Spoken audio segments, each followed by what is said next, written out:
A few minutes after 4 is good. Okay. That's 30 minutes. Hey again, everybody, and welcome into Talking Tuscaloosa. Luke Robinson along with Jimmy Stein as always. Jimmy, how are you today? Now that it took you a week and a half to get the broadcast working? Thing working. Yeah, well, the mice died, so had to give the mouse a little mouse to mouse resuscitation there. And I think you've got in the wheel again. You're pretty hot on your mic. Can you turn it up? Do you know how to turn it down? Yep. How's just that? A hair. Better. Speaking of shit that's better, or the opposite of better, Alabama didn't make the NCAA tournament, Jimmy. Well, a couple things. I certainly didn't expect to. The fact is, we were closer than I assumed we would be. I really believe we were the second team out, which is pretty impressive. I mean, in terms of I expected to be like the 10th team out, but we were actually the second team out. I think it's fair to say that if it wasn't for a couple of upsets in the conference tournaments, like Oregon upsetting Washington, if that hadn't happened, maybe one other one hadn't happened, Alabama would be in, which is just amazing considering how shitty the end of the season was. Oh, I mean, it's so brutal. And that's where we need to start. Getting left out of the tournament is one thing, and I don't think anybody should be mad about it. I've seen some people who are like, well, so-and-so didn't deserve to get in. Look, all we had to do was beat Texas A&M one time or Georgia State. That's right. And we're in. But that's also the thing, is that we couldn't do those things. I've got a whole article coming out tomorrow about us and identity. We have no identity. When you watch Auburn play, here's the thing. Auburn's going to be pretty good for a while because Bruce Pearl has established an identity. They're going to run and they're going to shoot threes. And if they're making threes, they're going to beat you. If they're not making threes, they still got a shot because they hustle and play defense, but you have a good shot to beat them. Kentucky's going to out-talent you. Tennessee is going to be tougher than you. LSU is going to cheat better than you. All those kind of things. What is our identity besides we know in the second half of both the game and the second half of the season, we're going to start to collapse. That's our identity. That's the identity. What's the identity is, here's a team that's going to play well in spurts and terrible in spurts, but it will play its most terrible at the worst time possible. Oh, that's true. I would say that's a pretty consistent identity because we sort of did that consistently going all the way back to even like the Georgia State debacle. Even games we won, we were sort of barely holding on at the end because we would go through those stretches where we did everything we could to give the game away. So that was the identity. And I remember in other years when it's been a close call as to whether we made it or not, I got really upset and would tweet and post for days and days and on end about how we got screwed, And this year, I could make that same case again because I really believe, I'm talking about my trying to be objective. I really believe Alabama proved they were a better team with a better resume than at least 3 teams that got in: Belmont, Arizona State, and St. John's. I believe Alabama's resume is better than all 3 of those teams. Therefore, we should be in. However, but we played so bad, I'm not upset because all we had to do. I'm not upset because I agree with you. But here's the thing.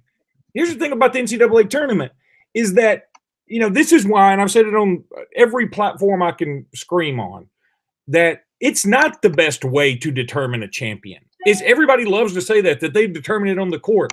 No, they don't. There are so many other factors that go into this thing. Geography. For instance, I'm not an Auburn homer by any stretch. It's making me sick to see them win this much. But you know what? They got kind of hosed being the 5 seed out in freaking Utah and have to play at noon on Thursday. That's bullshit. That's a bullshit seeding. And anybody who knows basketball knows that. They should have been a 4 or the best 5 and in a much better location. Cincinnati being a 7 and getting to play 2 games in Columbus, Ohio is bullshit. They should be forced to have to be in another venue.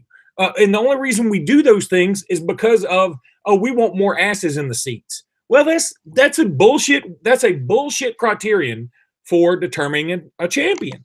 So I'm just saying that I like the tournament as much as anybody. Drama-wise, it's loaded with it. Entertaining-wise, it's awesome. Just quit telling me it's the best way to determine a championship and start telling me it's probably just the most entertaining tournament that there is in sports. I agree with that part. It's definitely one of my favorite sporting events of the year, if not my favorite. That's why it's so hard for me when Alabama's not in it. I get so sad because, gosh, the tournament's great as is, but it's infinitely better for me when Alabama's in it, even for a single game. But no, what I was saying before is, while I've been more upset in other years when I thought we were screwed, I have a hard time arguing that we were screwed this time around because we underperformed, we underwhelmed, we only had to win one game we should have won to get in, and we didn't. So I'm not upset. Even though they put Belmont in. You know what? Belmont has 2 good wins. You know what they consider a good win for Belmont? Murray State. Guess who also beat Murray State? Alabama. Guess what Belmont didn't do? Beat Kentucky, beat Mississippi State, beat Ole Miss twice. Belmont did nothing of the sort. Their best wins, I think, were Murray State and Lipscomb, and they're in. And their strength of schedule is 179, and we're like 14th. Yeah, and they only had it's so. I'm just saying. What frustrates me again is all the rants. Boy, I'm going to go on one in a second. All the rants from the Alabama fans pissed off at Avery and pissed off at the team. Why not get pissed off at the committee? Why not get pissed off at, hey, here's something we can legitimately gripe about. They put teams with lesser resumes in. We should be upset about that. But no, it's so much more fun to cuss out our own players and coaches, But okay, that's a good point, and I've been saying that for a while. I think the selection process is bogus. It's all ambiguous. You don't really know. I mean, how again, Auburn at a 5, I think, is low for them, and they definitely got screwed on the geography. I agree. Auburn should be a 4. Auburn should have been a 4, and to me, now that being said, Florida should have been at the free throw line shooting 3 free throws. So correct. Let's just count your blessings, Auburn. But that's true. They're all kind of screw up. They basically admitted we didn't really kind of wait to see what Michigan State did to decide, who should be that other number 1. That's bullshit too. This whole thing is so nebulous. It's just whatever. So, but we can bitch about that all year long. I think right now people are completely warranted to bitch about the players and to bitch about Avery Johnson. I'm not good. Look, I get it. I mean, I get that part. What makes you even madder is Avery Johnson's comments about, well, maybe we should have done something different. I mean, I'm paraphrasing now, and I'm thinking, yeah, no shit. I mean, why didn't you figure this out at least a season ago when you say, hey, we've got a string of seasons where we always end up 17-12. This year, we're going to do something different. And we might be 17-12 again, but it's not going to be because I use too many players. I think there's a really good chance we'll be 17-12 again next year. I mean, I think that's like dead on in terms of where the team will be, a year based on the roster that I think's returning. And in basketball, you never know, and in our situation, you really never know. But here's my Didn't Daeson Ingram go to senior day, by the way? He did, and so did Giddens. And if we lose those two, I mean, I know some of our fans are like, oh, they suck anyway. Well, you can't replace them with air. They're better than air, I promise. I mean, but that's just the way people thought. Well, we won't miss Braxton Key. Oh, we won't miss Justin Coleman. Bullshit. We missed every single one of those people. Anyone that has some talent, we need on the team. I know we would love to have Dwayne Wade, but let's live in reality. Daeson Ingram will be one of the most experienced players in the entire United States. Who had fantastic senior years, who were pretty average until they got there, was Levi Randolph and Retno Basahan. Remember, they had fantastic senior years. And I'm not saying Daeson's going to have a senior year like those two, but I know this. I don't want him to have a senior year like those two playing for freaking East Carolina. No, but didn't Avery Johnson just say, like in an interview either today or Sunday, hey, next year we'll have a lot of people coming back, like Dazon Ingram, like whatever. I just was kind of confused by that statement, considering he just went through senior day, which makes me think he's leaving. Maybe Avery Johnson just didn't put 2 and 2 together. I think the way he put it, though, I mean, and by the way, I thought when I saw Dazon and Giddens on senior day, in my mind, I prepared for, well, I think we should assume at this point that they're going to grad transfer out. But what Avery said was, no, we are going to recognize players like that twice, because I think they ought to be recognized when they get their undergrad degree, and they need to be recognized again when they get a graduate degree. So that was the thinking behind it, because they did graduate and he wanted them recognized for graduating, even though they had eligibility left. Well, I guess the biggest question is... That's what he said, but I agree that if either one of them leave, I won't be shocked. Although, why would Dazon leave? He plays plenty of minutes. He's close to... It's not like he's going to play more minutes somewhere else, really, is he? Unless he transfers down. But do you really want to cash in your 29 minutes a game at Alabama for your 36 minutes a game at South Alabama? I mean, is that what you want to do? I mean, that doesn't make any sense to me. I mean, he is a contributor, and he's going to play just as much or more next year, because next year's roster, assuming all of them come back, I see a clear dividing line. We have 8 veterans, all of who have played substantially, really, 8 vets and 5 freshmen, the 3 newcomers plus the 2 freshmen we redshirted. And next year, I sort of see those 8 veterans as eating up basically all the minutes, while the freshmen play garbage time. That's sort of what I see. And so Dazon will play a lot of minutes. I don't know why he would leave, or Giddens, but I guess we might need to assume that could happen. And heck, people are talking about Kyra leaving and things like that. But in basketball, there's a shitload of turnover. It doesn't matter if the coach is staying or going. You never know with basketball rosters anymore. No, that's true. And I'll get to some of the freshmen, as I got to call a couple of guys in the Alabama Mississippi All-Star game last Friday night, but and see them up close. So I guess the biggest question is, will Avery Johnson be back, do you think? My guess is yes. I think Avery will be back and coach the team next fall. That's my guess right now. I hear Scoop. I hear guys that are reasonably connected suggesting otherwise. And if that happens, that's okay. I don't have a super strong opinion, except for one thing that I have a strong opinion about. Whether Avery stays or goes probably isn't going to affect ultimately the win-loss record next year. But my complaint is more about recruiting. I don't think in this current situation where the fans have universally fired Avery, I think it has made recruiting impossible.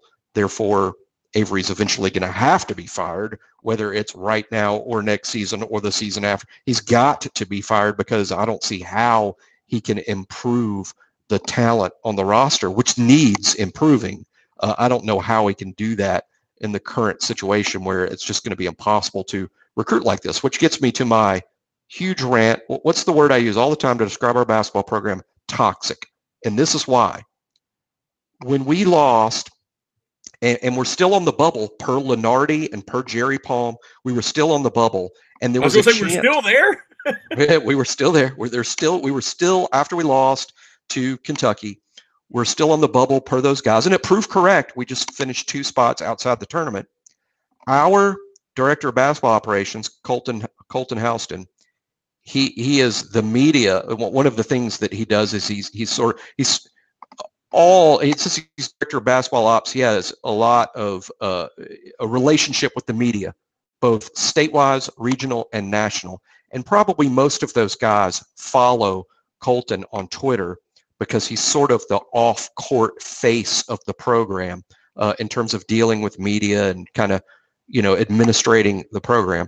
He starts, because it's his job, because it's part of his job, he sends out this string of tweets that isn't just for his Twitter. It's sort of directed at the media for the purpose that maybe the media will print these things. And if the media printed these things, then maybe it would influence the committee to pick Alabama. It was a lot of positive reasons why Alabama should be considered: the number of quad 1 wins, the number of quad 2 wins, the fact that the losses weren't that bad. Basically, even our non-conference losses, all those teams won their conference tournaments and got in the NCAA tournament. It's all these reasons for inclusion. Why? Because he's trying to influence the media. Why? Because the media might influence the committee. It's a long shot. It's not something that would have definitely worked, but it's something that every program in America tries to do, because we're still trying to backdoor our way into the tournament, which would be great for the program. Well, one of the many reasons it didn't work is when Colton would text these things, he was immediately attacked by who? Alabama fans, who got pissed off that anyone associated with the basketball program was trying to put a positive spin on the season. And they were trashing our own tweets that we were using to try to get in the NCAA tournament, and they were trashing it. No, these were not rival fans. These are the normal Alabama Twitterers. And then they sabotage. And I'm not saying we would have been in if not for that, but I know it didn't effing help a single thing. It didn't help that these tweets that are meant for people like Joe Lunardi and Jerry Palm to see, and Jay Billis and Andy Katz and Seth Davis and anyone that has influence over the committee, and what those guys say does matter to the committee. It does. These are the smartest people in college basketball, and our own fans have to say, have to rip the tweets and just sabotage what we're trying to do. And that is why I tell you, our basketball program is toxic. And even if we fire Avery and hire the new guy, it's not going to be any better, because that's the sort of fans that our basketball program has. And it's been that way going all the way back to the invention of social media and message board posts. It's just a toxic bunch, and it makes it very difficult. And the same people that will be furious when Trendon Watford signs with somebody else, those are the people that made it impossible for us to sign him in the first place by blasting Greg Byrne on Twitter about do your job and fire the coach. How in the hell are we going to sign Trendon Watford with our own fans? And that's the tweets. And I'm not saying that we shouldn't fire Avery, or Avery's done a great job and everybody's overreacting. I'm just saying, wouldn't it be nice if people were a little supportive of, we're trying to win, we're trying to get in the NCAA tournament, we're trying to sign Trendon Watford, and then those people make it more difficult. So that's my rant. Well, first of all, not that I know it's not going to change, but whatever. No, first of all, I do agree with you. I think that there are some troglodytes that go that route, and it, shit happens. That being said, I'm not saying I totally side with them, but it really was kind of a piss off. I mean, when we're sitting there, all we have to do is beat a couple of teams that we had them on the ropes, and we do the same mistakes. And when you keep doing that shit, it starts wearing on you as a fan, because you get invested, and it is very, very frustrating. I'm not saying they're right. I'm like you. I wish it wouldn't happen. Colton is a super guy. He's fantastic at his job. And if Avery is fired, I hope that whoever we hire has enough wherewithal to retain this guy, because he knows what he's doing.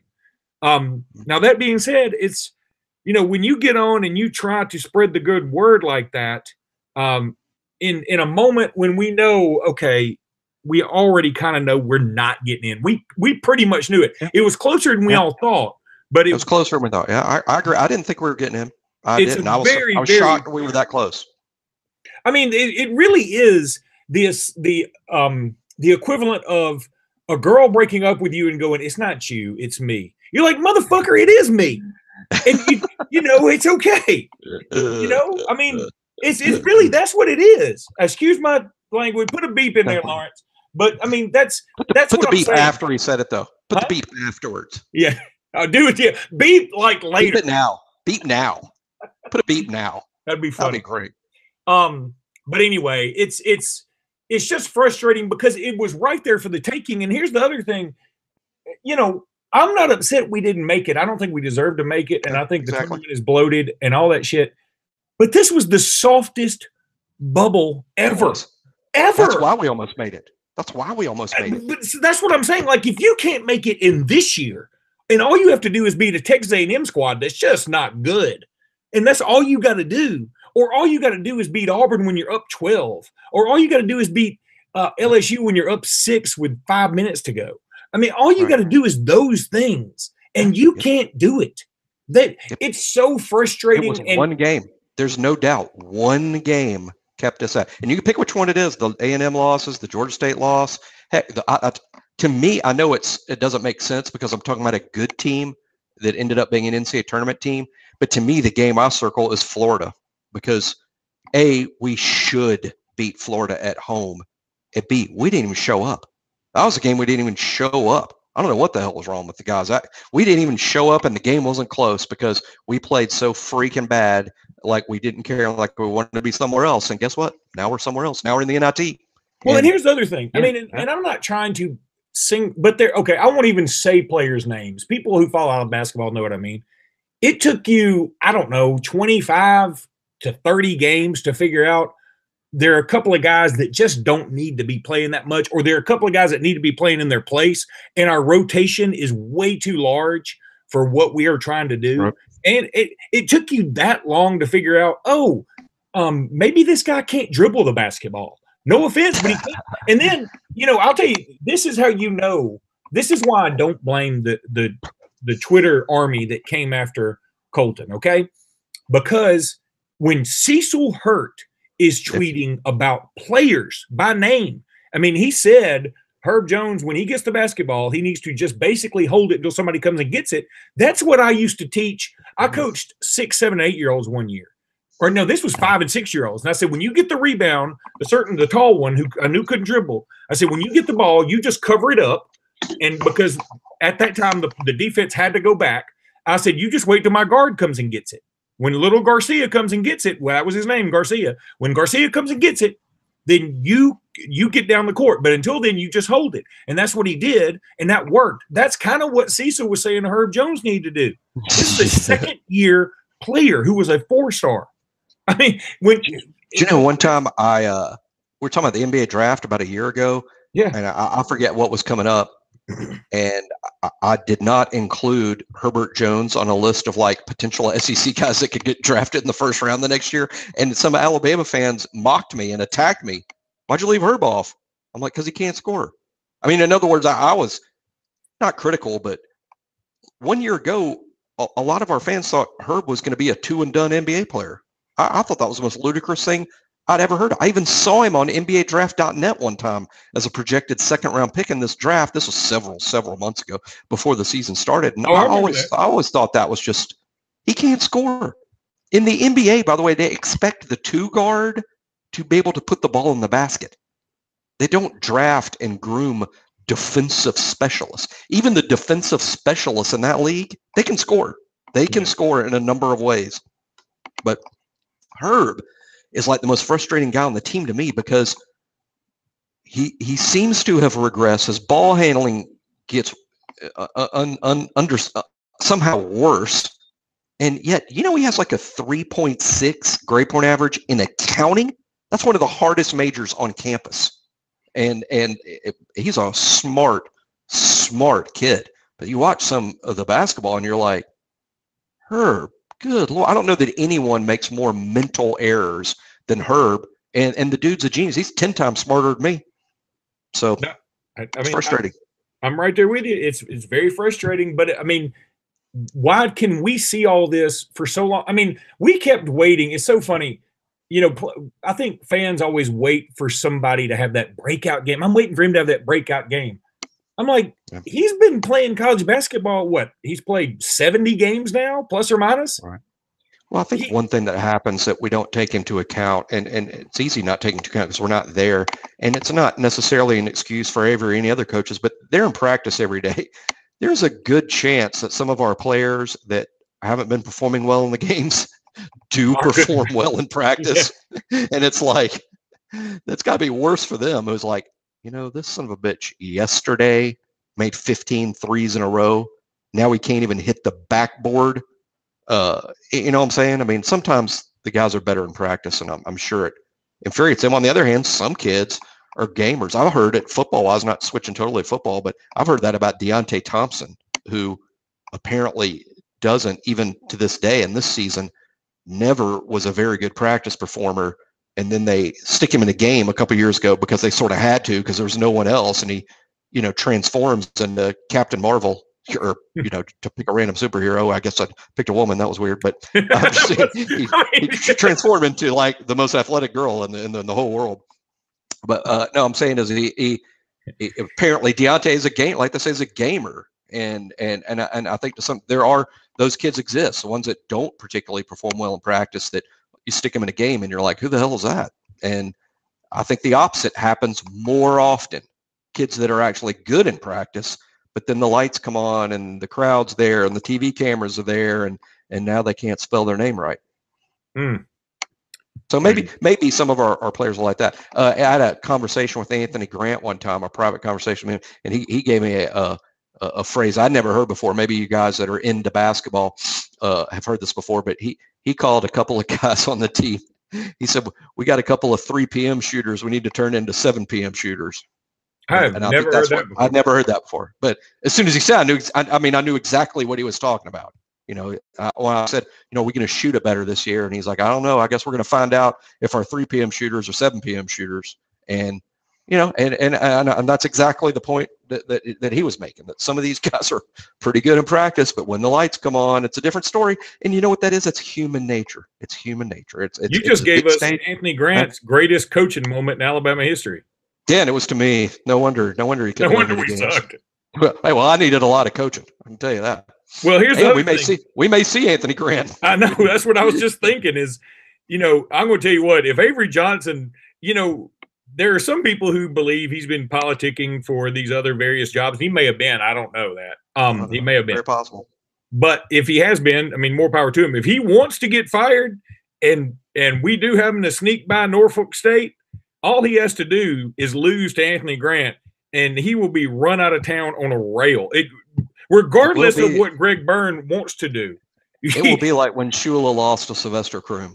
Yeah, it's just hey, dude, just get your shit. That was the ultimate. Oh, he just lost to the second choice. He lost choice. to a coach who 3 days ago was wearing a football uniform that was 2 sizes too small for some reason. And if you think I rant about the fans too much, wait till you see. If I read on message boards after we lose to Anthony Grant from the same fans that literally tarred and feathered, and Anthony Grant was just creamed by our fans in those last 2 years. If I read from the same people about how, boy, we were too hard on it. He is a good coach. I'm going to just lose it on those dudes. I'll help you lose it because I think he's a terrible coach. I don't think he's terrible. I'm not saying that we made a mistake. If we had to, just like I'm saying, we need to make a change now with Avery because he can't recruit. No, he can't recruit like this. Might as well get somebody else because he can't recruit like this, regardless whether thinking coach or not. He certainly can't recruit when the entirety of the fan base wants him fired. You cannot recruit under that circumstance. And Grant had definitely got in that. The last 2 years, the recruiting was bad because how you can't recruit like that. It's impossible. Right. So we had to fire him. I'm not saying that, but I don't think he's. If Anthony Grant was a horrible coach, then Dayton even wouldn't be in this NIT. And they had a pretty good year. I think they won 20 games. And while you can win at Dayton, other coaches have, and other coaches have made the NCAA tournament with Dayton.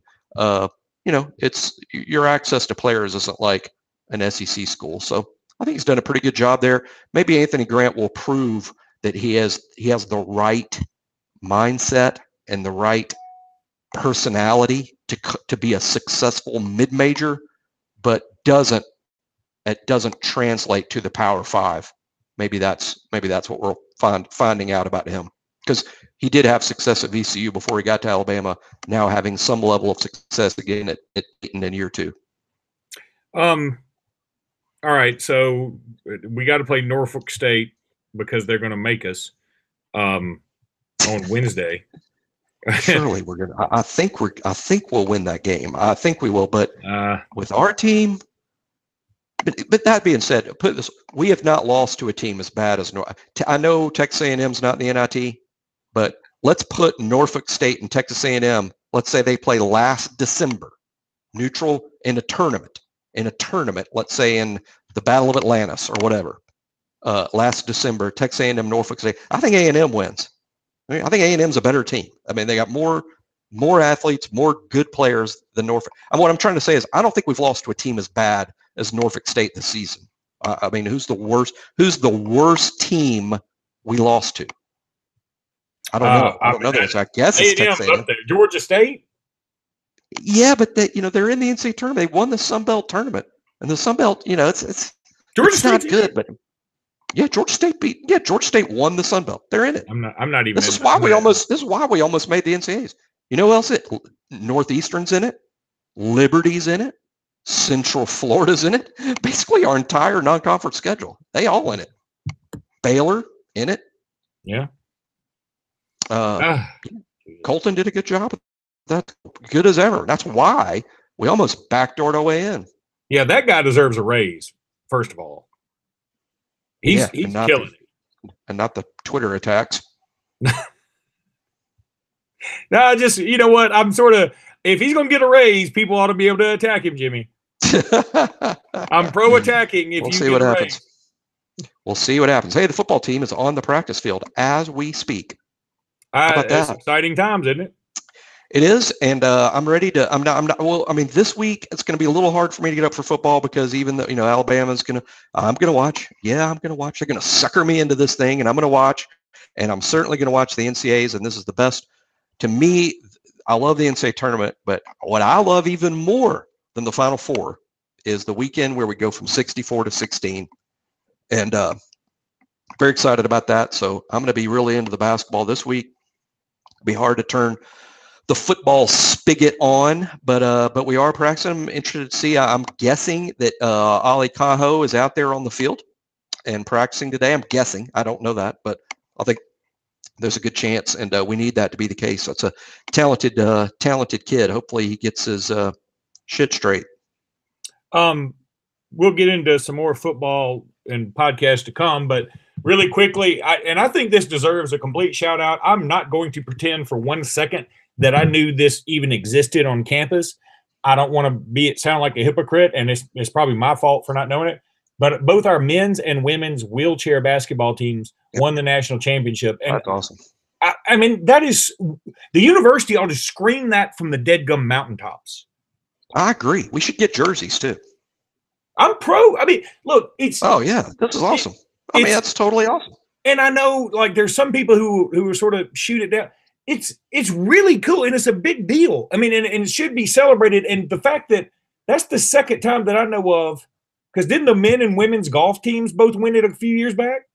They did, and I guess I don't know all the rules about this. I'm guessing without knowing that this is more of a club thing than a university-sponsored.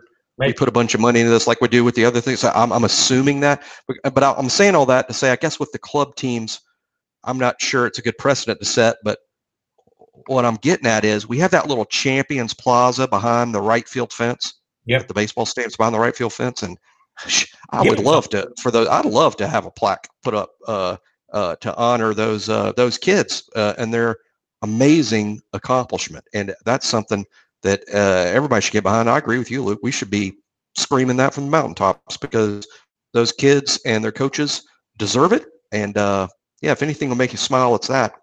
And then the softball team is 31-0, which is very, very cool. Unbelievable. Apparently their schedule hasn't been too tough.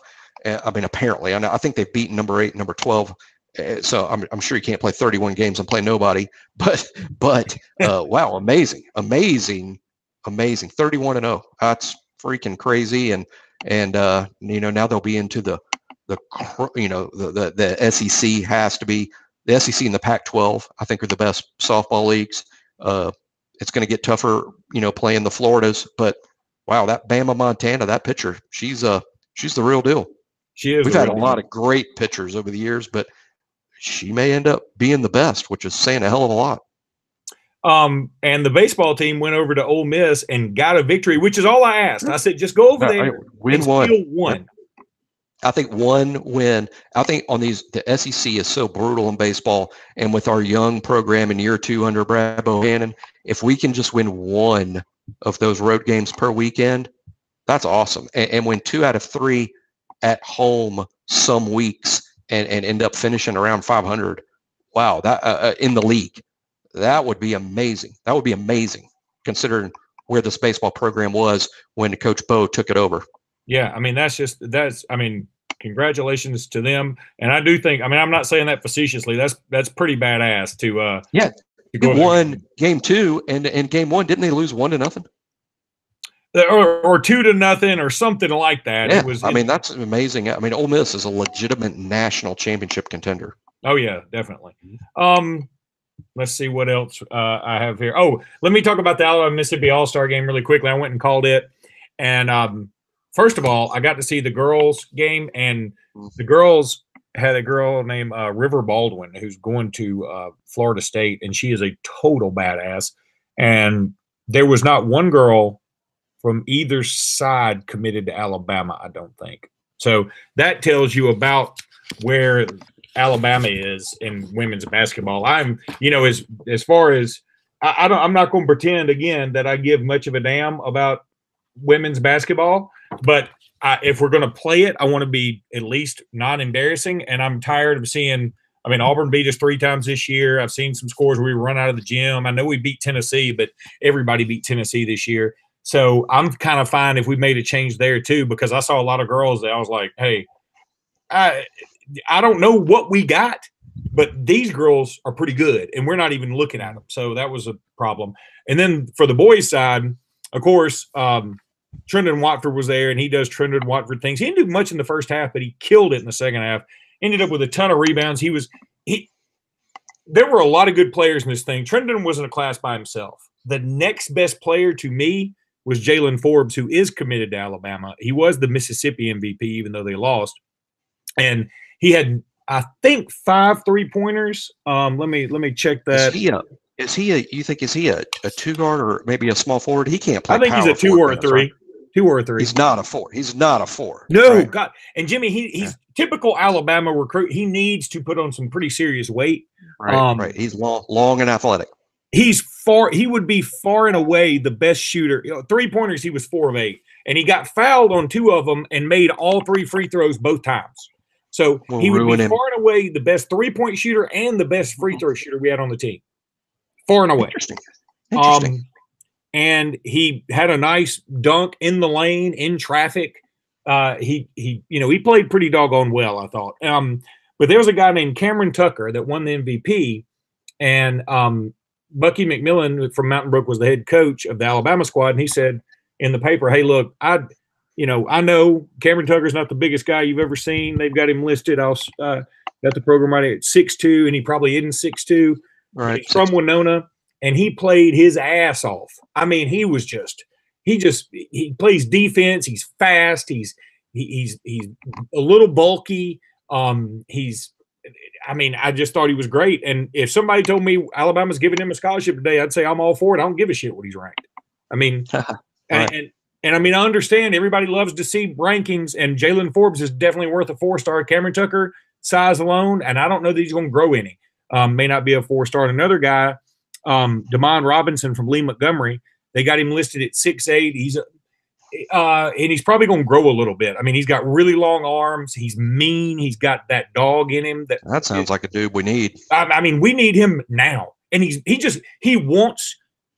talks trash the entire game, and he wants you to know he's better than you. Like, he wants you to, like, he calls you and go, I'm still better than you, right? And you're like, yes, Demond, I know.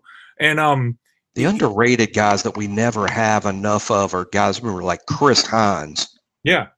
Because that's kind of who that guy, as you describe him, sort of sounds like to me.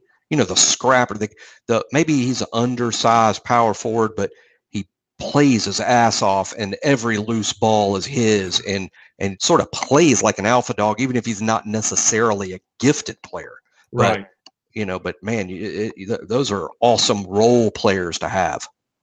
Yeah, I would take him again. Another player I'd take on the team, and I know he's not big enough, and he blah, blah, blah. And there'll be somebody listening to this podcast. You don't know what the hell you're talking about because he couldn't keep up with this guy and that guy. And all I know is he's going to head to Murray State. In about 3 years, we're going to play Murray State in the tournament, and they're going to beat our ass. And everybody's going to go, why didn't we offer DeMond? Why did we offer him? Yeah, Murray's got a player from Fairhope that I talked about on this podcast a year ago, and it's hard to blame Alabama when the kid doesn't have any SEC offers at all.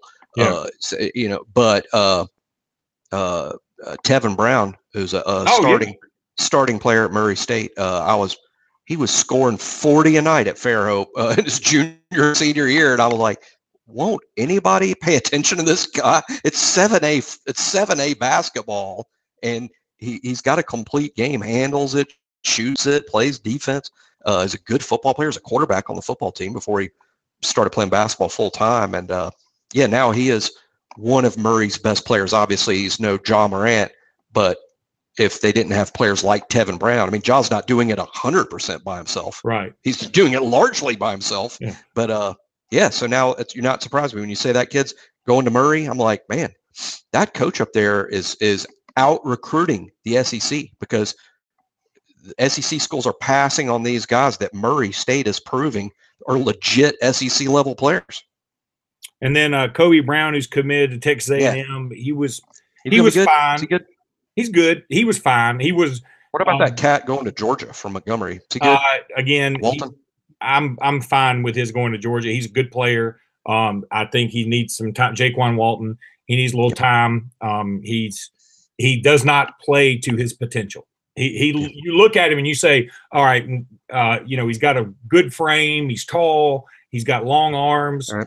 He's got a good shooter's form. But then he gets out there and you feel like he should take over at any second, and it never happens. So I would say that he is full of untapped potential, which is both good and bad. Aren't we all? Yeah. But anyway, so I know you need to run. I need to run, and I just wanted to run down that shit. And so I guess we'll talk after Norfolk State. Oh, yeah. Maybe next week we'll be talking up. By the time we do this again, we may have already played Dayton, and what will be at least one of the more interesting Alabama basketball games in a few seasons. At least it'll be interesting. I know. All right, man. We'll roll tide. Yep. Roll Tide. All right, buddy. See you. See you.